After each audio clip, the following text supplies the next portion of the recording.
கிறிஸ்துவுக்குள் அன்பான சகோதரனை சகோதரியே, இன்றைய இறைவார்த்தை நிகழ்ச்சிக்கு உங்களை அன்புடன் அழைக்கிறேன். இன்றைய நாளில் கர்த்தர் நமக்கு கொடுக்கக்கூடிய இறைவார்த்தையானது சங்கீதம் 18:29 உம்மாலே நான் ஒரு சேனைக்குள் பாய்ந்து போவேன், என் தேவனாலே ஒரு மதிலை தாண்டுவேன். என்ன ஒரு சேலஞ்சிங் வேர்ட்ஸ் பார்த்தீங்களா? இதை படிக்கும்போதே அப்படியே ஒரு பலவீனனாக இருக்கிறவங்க கூட, ஒரு தெம்பே இல்லாதவங்க கூட இதை நல்லா வாசிக்க வேண்டிய முறை. இப்படி நீங்கள் வாசித்தாலே உங்களுக்கு தனியாக ஒரு பூஸ்ட் குடிச்ச மாதிரி ஒரு தெம்பு வந்துடும். உம்மாலே நான் ஒரு சேனைக்குள் பாய்ந்து போவேன் அப்படிங்கிறாங்க. என் தேவனாலே ஒரு மதிலையே தாண்டுவேன் அப்படின்னு சொல்லிட்டு அழகாக அந்த வசனம் சொல்லப்படுது. பார்த்தீங்களா, எவ்வளோ அழகான ஒரு வசனம். இது எனக்கு ரொம்ப பிடிக்கும். சிலர்லாம் பரீட்சைக்கு அதுக்கெல்லாம் போகும்போது பார்த்தீங்கன்னா பெஸ்ட் ஆஃப் லக் அப்படின்னு சொல்லுவாங்க. அதோட தேவனாலே பராக்கிரமம் செய்வோம் அப்படின்னு சொல்லிட்டு போவாங்க.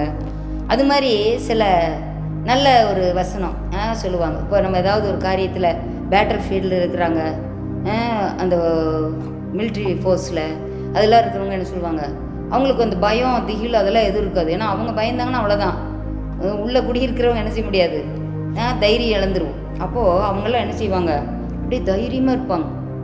ஆண்டவர் பலன் தருவார் அப்படின்னு சொல்லிட்டு. அப்போ அவங்க என்ன செய்வாங்க, அந்த சேனைக்குள் பாய்ந்து போகும்போது அப்படியே கரேஜாக போவாங்க. அப்படியே எல்லாம் பயத்தை விட்டுத்தல் அப்படின்னு சொல்லிட்டு தான் அவங்க போவாங்க. அப்போ போகும்போது பார்த்திங்கன்னா அவங்களுக்கு பயங்கரமாக, அவங்களுக்கு பலனே இல்லைனாலும் கூட ஆண்டவர் எனக்கு வெற்றி தருவார், நான் அவர் நம்மளுக்கு தலகர்த்தராக முன்னாடி சொல்கிறாரு. தாவீதை சொல்கிறார். சொல்லும்போது இஸ்ரவேலின் இராணுவங்களின் தேவன், அவரை கொண்டு நான் முன்னால் போகிறேன், நீ நிந்தித்த இஸ்ரவேலின் தேவனை கொண்டு உன்னிடத்தில் வருகிறேன் அப்படின்னு சொல்கிறாரு. பெரிய கோலியாத் மாமிச மலை மாதிரி நிற்கிறான், அவ்வளோ பெருசு. இவன் குட்டி பையனாக சிறுவனாக இருக்கிறான். அப்போ அப்படி இருக்கும்போது பார்த்தீங்கன்னா அந்த இடத்துல என்ன நீ கல்லையும் தடியும் பிடிச்சிட்டு வர, தடியும் கல்லை எடுத்துகிட்டு வரேன், நான் என்ன நாயா அப்படின்னு சொல்லிட்டு கேட்குறாரு. அப்போ பார்த்தீங்கன்னா விருத்த சேதனம் இல்லாத மனுஷன், நான் சிங்கம் கரடி எல்லாத்தையும் கொன்னேன், ஆட்டு மந்தையில் நான் மேய்த்து கொண்டிருக்கும்போது அவைகளெல்லாம் வாய்களை கிழித்து ஆட்டுக்குட்டியை நான் காப்பாற்றினேன். அது மாதிரி விருத்த சேதனம் இல்லாத நீயும் எனக்கு அவைகளில் ஒன்றை போலத்தான். இன்றைக்கு நான் உன்னுடைய மாம்சத்தை பறவைகளுக்கு புசிக்க கொடுப்பேன். என்ன ஒரு சூளுரை பாருங்க.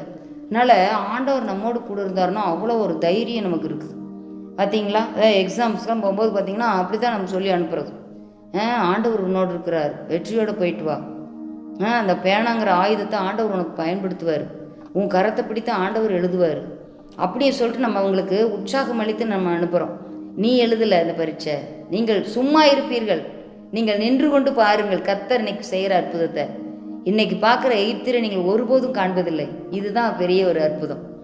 பார்த்தீங்களா, அவர்களோடு இருப்பவரை காட்டிலும் நம்மோடு இருக்கிறவர் அதிகம் என்று கேஎஸ் சொன்னான் அவன் கண்களை திறந்தபோது. அப்போ ஆண்டவர் பெரிய அற்புதத்தை செய்கிறவர், நம்ம கூட அவருக்கு மதிலாக இருக்கிறார், சூழப்பாளையம் இறங்கி நமக்கு கோட்டையாக இருக்கிறார், அரணாக இருக்கிறார், பலனாக இருக்கிறார். அப்படிப்பட்ட தேவன் இருக்கும்போது நம்ம ஏன் பயப்படணும்? அவராலே நாம் ஒரு சேனைக்குள் நம்ம என்ன செய்ய முடியும், பாய்ந்து போவேன். தெபொராள் பாருங்க, ஒரு பெண் தான். பாராக்கு சொல்கிறாரு, நீ எங்களோட வந்தால் தான் நான் அந்த சண்டைக்கு போவேன் சிஸ்டராவோட அப்படி சொல்லும்போது அந்த அம்மா என்ன தீர்க்குது, அவங்க நியாயாதிபதி, இஸ்ரவேலை நியாயம் விசாரித்து கொண்டிருந்த ஒரு நியாயாதிபதி. அந்த காலத்திலே ஜட்ஜஸ் இருந்திருக்காங்க பாருங்க. அப்போது அந்த நியாயாதிபதி பாரா கூப்பிடுறாரு, நீங்கள் உங்களோட வாங்க, நீங்கள் வாங்க. அப்போ அந்த அம்மா அவர் இடத்துல சொல்கிறாங்க, இஸ்ரவேலில் நான் தாயாக எலும்பு மளவும் இஸ்ரவேலின் கிராமங்கள் பாழாயின என்று சொல்கிறார். அப்போ அந்த இடத்துல ஒரு தாயை போல அந்த இடத்துல தெபொராள் ஆண்டவர் பயன்படுத்தினார். பாரா கூட போகிறாங்க. பார்த்தீங்களா எவ்வளோ ஒரு வெற்றி. அந்த தேவ பிள்ளைகள் கூட சொல்லுது, அவர்களுக்கு அவ்வளோ ஒரு பலனாக இருக்குது. கிதியோனை பார்த்து சொல்கிறார் ஆண்டவர், பராக்கிரமசாலியை கர்த்தர் உன்னோடு இருக்கிறார். மீதியானவர் பெரிய பலத்த மக்களாக இருக்கிறாங்க, அவங்க மிலிட்ரி ஃபோர்ஸ் பெருசு, ரதங்கள் குதிரை வீரர்கள் எல்லாம் நிறையா இருக்கிறாங்க. இவன் மீதிய இஸ்ரேல் மக்கள் அப்படியே ரொம்ப அவங்களுக்கு முன்னால் ரொம்ப குறைபட்டு காணப்படுறாங்க. அப்போ அப்படி இருக்கும்போது சொல்கிறான், ஐயோ நான் எளியவன், நான் எம்மாத்திரம், நான் சின்ன கோத்திரம் அப்படின்லாம் சொல்கிறார். ஆனால் ஆண்டவர் என்னன்னு கூப்பிடுறாரு, பராக்கிரமசாலியே, ஒரு மனிதனை முறியடிப்பது போல நீ மீதியானியரை முறியெடுப்பாய் அப்படின்னு ஆண்டவர் சொல்கிறார். அப்போ எவ்வளோ பார்த்தீங்களா, உங்கள் ஒருவன் 1000 பேரையும் 2 பேர் சேர்ந்தால் 10,000 பேரையும் துரத்துவீர்கள் என்று தான் ஆண்டவர் சொல்கிறார். பார்த்தீங்களா? ஒரு வழியாக உனக்கு எதிரிட்டு வந்தால் அவங்க 7 வழியாக ஓடி போவார்கள் என்று தான் வேதம் சொல்லுகிறது. அதனால் அருமையான சகோதரனை சகோதரியை, அருமையான தம்பி தங்கச்சி குட்டி பிள்ளைகளை, நம்ம எதற்கும் பயப்பட வேண்டிய அவசியம் இல்லை. இத்தனை திரளான சாட்சிகள் நமக்காக இருக்கிறாங்க. தாவீது அதனால தான் அந்த அனுபவத்தில் சொல்கிறார். அவர் எப்போ சண்டைக்கு போகிறதுனாலும் எதிராளி நாட்டுக்காரங்க வந்தாங்கன்னா, தாவீது ராஜா 40 ஆண்டு இஸ்ரவேலை அரசாண்டார். அதில் உடனே ஆண்டவர்கிட்ட கேட்டுட்டு தான் நான் இன்றைக்கி போகலாமா, எந்த திசையில் போகணும், எங்கே போகணும் என்று சொல்லி ஆண்டவர்கிட்ட ஆலோசனை கேட்டுட்டு தான் போவார் பில்கால். அப்போ பாருங்கள், அந்த இடத்துல போகும்போது அவர் ஒவ்வொரு தடவையும் ஆண்டவருக்கு ஆலோசனை. கர்த்தருடைய கரம் தாவீதோடு இருந்தது. அதனால தான் அவன் சேனைக்குள் பாய்ந்து போய் அவன் என்ன செய்யும்போது வெற்றி பெற முடிந்தது. ஒரு தேவனாலே ஒரு மதிலை தாண்டுவேன். எரிகோ மதில் பாருங்கள் எவ்வளோ பெருசாக இருந்தது. அதை தாண்டுவதற்கு ஒருவராலும் முடியாது. மேலே 2 லாரி போகிற அளவுக்கு இடம். அப்போ அந்த மதிலையே என்ன செஞ்சார் ஆண்டவர்? துதித்து வந்தாங்க. 7 நாள் சுற்றி வந்தாங்க. 7ஆவது நாள் 7 முறை சுற்றினாங்க. எல்லாம் ஆர்ப்பரிச்சாங்க. அவ்வளோதான். ஆர்ப்பரிக்கிற சத்தத்தில், துதியின் சத்தத்தில் அந்த எரிகோ மதில் விழுந்தது. பெரிய பெரிய கற்கள் விழுந்தது. அதை ஜேசிபி வச்சோ ஹிட்டாச்சி வச்சோ அதை உடைக்கல.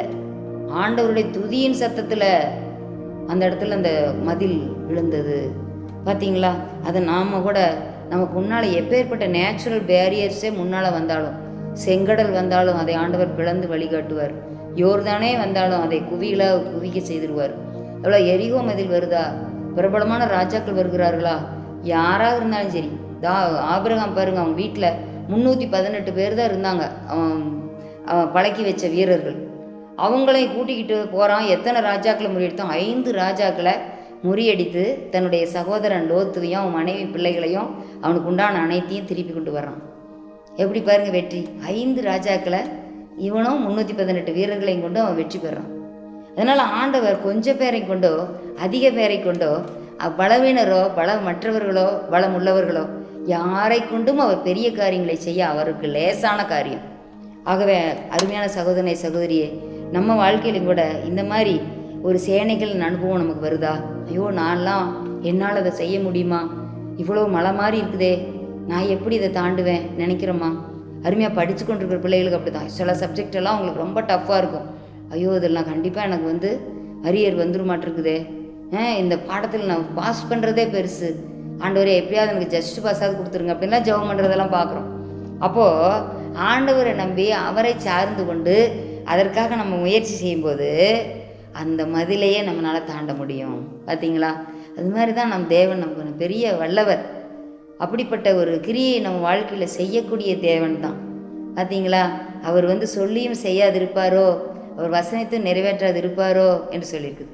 அவர் பொய் சொல்ல மனுஷன் அல்ல, மனம் மாற மனுபுத்திரனும் அல்ல. அவர் இந்த வசனங்களெல்லாம் நமக்கு சொல்லியிருக்கிறாருன்னா அதை செய்வார், சொன்னதை செய்வார். அதனால் அருமையான சகோதரனை சகோதரியை, எதற்கு கவலைப்படாதீங்க. ஆண்டவரை நம்பி நீங்கள் நல்ல உங்கள் வாழ்க்கையை சந்தோஷமாக நீங்கள் பயணிங்க. அவர் அடிச்சு விடுகளை பின்பற்றுங்க. அவர் காட்டுற வழியில் செல்லுங்க. அவர் கரத்தை பிடிச்சிக்குங்க. நிச்சயமாக வெற்றி உண்டு. எங்களை மிகவும் நேசி நடத்துகிறீங்கள் அன்பின் பரலோக பிதாவே, இந்த இறைவார்த்தை நிகழ்ச்சி மூலமாக நீர் எங்களோடு பேசினீர், அதற்காக நன்றி. ஆண்டவரே, எங்களுக்கும் கூட வாழ்க்கையில் ஆண்டவரே அநேக காரியங்கள், குடும்ப வாழ்க்கையில் ஆண்டவரே, படிப்பின் காரியங்களில், சமூகத்தில், வேலை செய்கிற இடத்துல அநேக காரியங்கள், எங்களுக்கு கடன் பிரச்சனைகள், வியாதி, இது மாதிரி எவ்வளவோ மதில்கள், எவ்வளவோ காரியங்கள் காணப்படுது.